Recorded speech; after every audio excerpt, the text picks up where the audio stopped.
In 2018, a payments company from a quiet town outside Munich was worth about 24 billion euros. For one brief, dizzying moment, it was worth more than Deutsche Bank.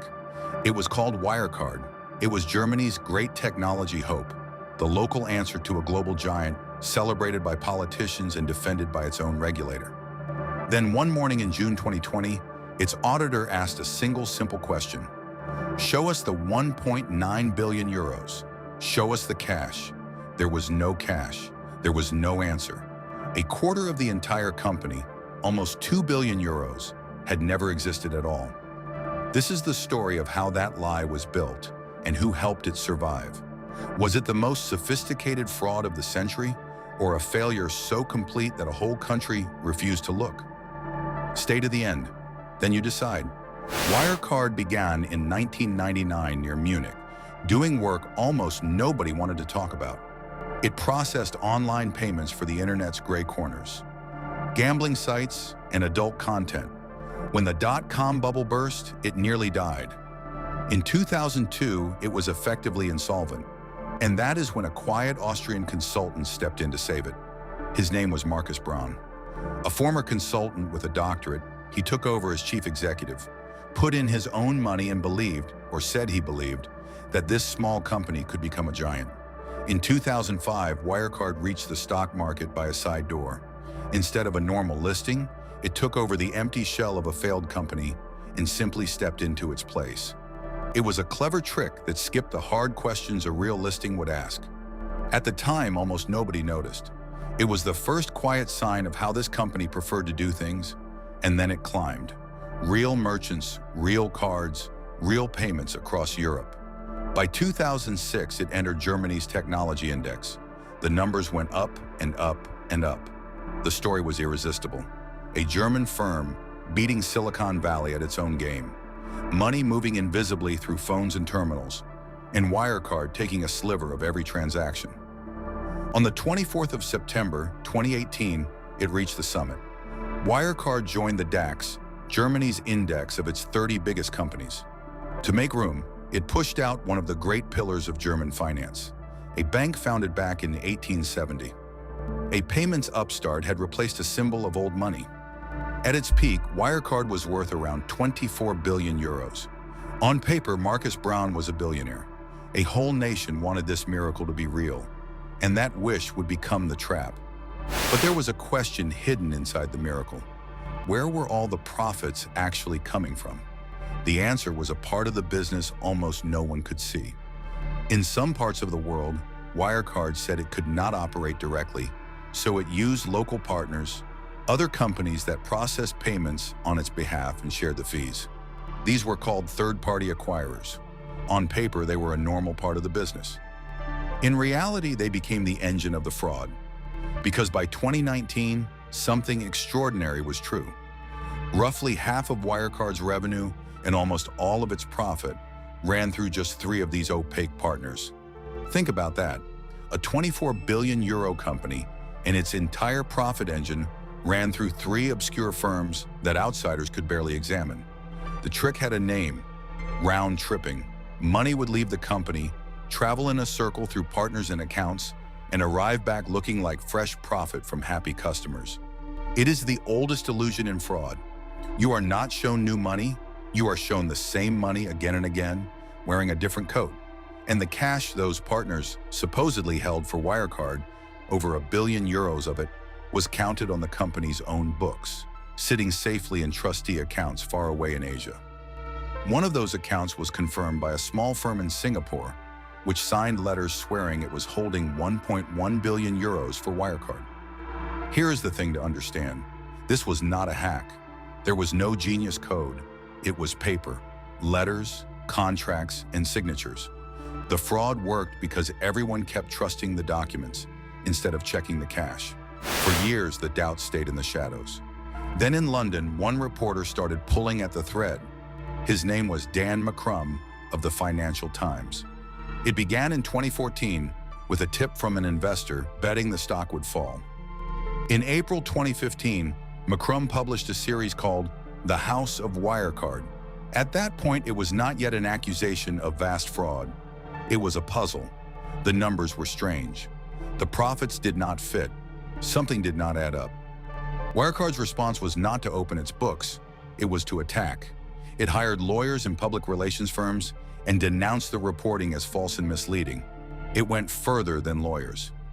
As the reporters and the investors betting against Wirecard closed in, they found themselves watched, followed, their phones targeted. Years later, a man would be jailed in New York for a campaign to hack the company's critics. Then in 2018, everything changed.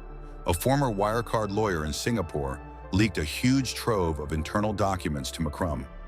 In January 2019, the Financial Times reported that a senior executive in Asia was suspected of using forged and backdated contracts and of moving money to make the accounts look real.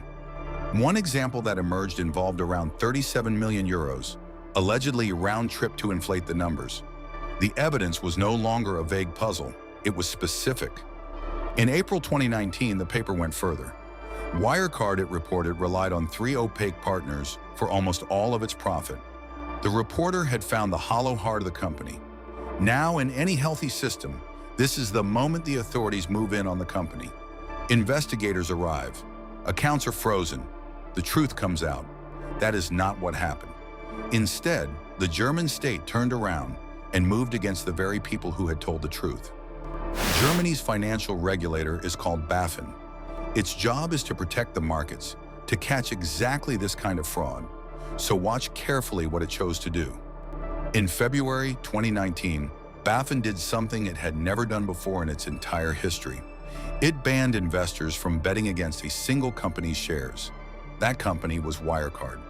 For 2 months, it was against the law to bet against Wirecard. The regulator had stepped in, not to investigate the company, but to protect its share price. Europe's own markets authority reviewed the ban and approved it, calling Wirecard a serious threat to confidence in the German market. The establishment had lined up behind the fraud. And then came the moment that says everything. In April 2019, BaFin filed a criminal complaint, not against Wirecard, against 2 journalists. The regulator accused the reporters who exposed the fraud of manipulating the market. The watchdog was now hunting the people who had done its job for it, and the support reached the very top. In September 2019, on a trip to China, Germany's own chancellor personally raised Wirecard, promoting the company's expansion abroad. Months before the collapse, the state was still selling the miracle to the world. The fraud bought itself another year. It was not until September 2020, long after the collapse, that prosecutors quietly dropped the case against the journalists. There had been nothing there. Later, a European review would find the truth about the regulator, a heightened risk of political influence, staff who had personally traded Wirecard shares, a watchdog that was not independent enough to see straight. The review found something chilling, too. The ban on betting against Wirecard had itself been read by others as a signal, a sign that the regulator must have good reason to believe the accusations were false. The lie did not survive because it was perfect. It survived because the people paid to catch it wanted it to be real. This was not a hole in the system. The system was the hole. The reckoning would come for them too. 2 of the regulator's most senior figures would lose their posts. And in time, prosecutors would open a criminal investigation into the watchdog itself. By 2020, the pressure was too great to contain. A special audit had already reported that it could not verify most of Wirecard's Asian profits, or confirm around €1 billion of the cash. Now the company's longtime auditor had to sign off the accounts. For about 10 years, it had signed them without alarm. This time, it asked to see the money.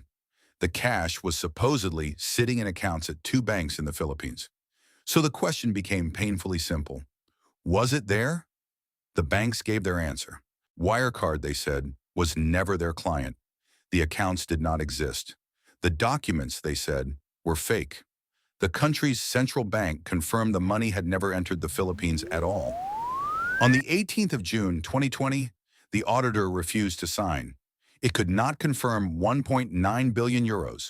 For the first time in a decade, someone had checked and found nothing. The next day, Markus Braun resigned. And days later, Wirecard admitted the truth in a single devastating line. The €1.9 billion most likely did not exist. The share price collapsed. In a single day, Most of Wirecard's value simply vanished. The 24 billion euro giant was suddenly worth almost nothing. On the 25th of June, 2020, Wirecard filed for insolvency. It was the first company ever to fall out of the DAX and into bankruptcy. Days later, police raided its headquarters. The losses spread far beyond Germany.